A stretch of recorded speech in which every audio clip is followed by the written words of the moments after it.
Today's episode is Leading from Afar: How Business Owners Can Build High-Performing Remote Teams.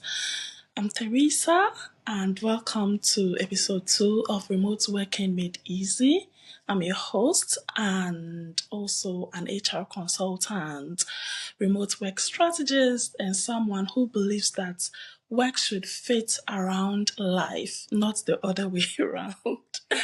Today's episode is especially for business owners, the visionaries, the decision makers, the ones trying to keep teams connected, productive, and motivated from afar.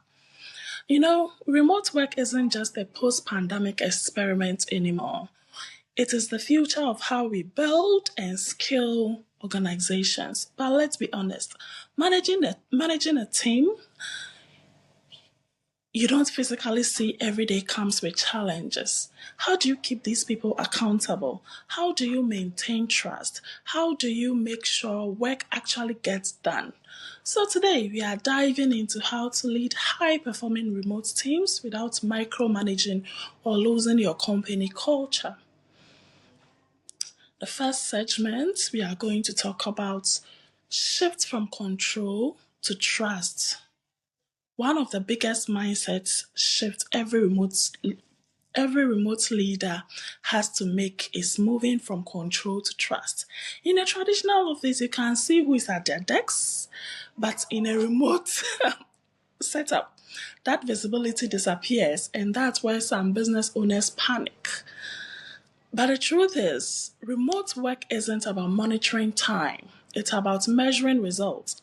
When you lead a remote team, focus less on are they online, and more on are they delivering what we agreed on. So you need to set clear goals. Use tools like Asana, ClickUp, or Notion to track deliverables transparently. Trust is the foundation of remote success, and it starts with clarity. We go into segment 2, building clear communication structures. Remote teams live and die by communication. You don't need to be talking all day. You just need to make sure the right information flows through right people at the right time. You need to set guidelines. What goes in chats, quick update, what belongs to email, formal communication, and when to use video calls for connection, not control. Also, have regular but purposeful check-ins, maybe weekly team syncs and short one-on-ones. This keeps your team aligned and prevents that sense of isolation. Segment 3, we define roles and accountability. Every team member should know exactly what success looks like in their role.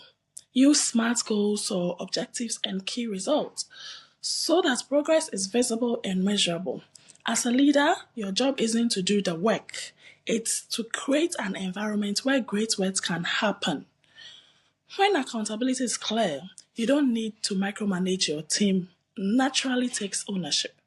When accountability is clear, you don't need to manage or micromanage your team. That is it. Segment 4, we maintain company culture. A common fear business owners is, how do I keep my company culture alive when team is scattered? Well, here is how. Make connection intentional. Celebrate wins, hold virtual hangouts or coffee chat, recognize birthdays and milestones. Culture isn't about physical space. It's about shared values, communication, and belonging. And remember, how you treat your remote employees becomes your culture. How you treat, not, I don't even want to go into Segment 5, prioritize well-being and flexibility. Remote work gives freedom, but without boundaries, it can also cause burnout. Encourage your team to unplug after work hours. Modules that balance yourself. When people feel trusted and supported, they bring their best selves to work. So the key takeaways here are that trust, not control, is the foundation of effective remote leadership. Clear communication keeps teams aligned and encouraged. and engaged. Culture lives in people, not in office walls. A healthy work-life balance keeps productivity sustainable. I once worked with a client, or let's say an employer, who told me, Theresa, for me, I like to work during the day. So I like to work during the night. So when you see me sending emails and all that stuff, it doesn't mean you should just wake up from your sleep or whatever you are doing and attend to them. And it was good. It was a good something. It was a clear communication done for me. So yeah, thank you so much for making time with us today. Um, you can connect with me on LinkedIn or follow me for more insights on building a thriving virtual teams. Until next time, stay balanced, stay focused, and keep making remote work easy. Bye bye.